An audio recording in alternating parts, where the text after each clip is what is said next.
How to kick player on Roblox Blox Fruits. Now first things first is to pull up your web browser, go to roblox.com, and let's go ahead to Blox Fruits.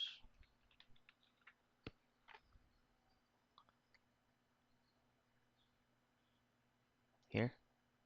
Now before anything else, I would just like to remind you that it's gonna cost you 200 Roblox points for you to create a private server in Blox Fruits.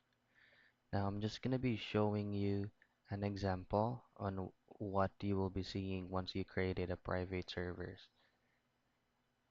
So for example, this one, you already purchased 200 Robux points to make a private server, and this is where you can add players to your server. And if you want your friends to automatically join your server, you just have to activate this button right here and then allow joining. Now, if you want to block a certain player, all you have to do is to click on the X icon beside the player's username. So let's try. So are you sure you want to remove this player from your private server? Just click on remove. Right, there you go. So that's how you block players in Roblox Fruit.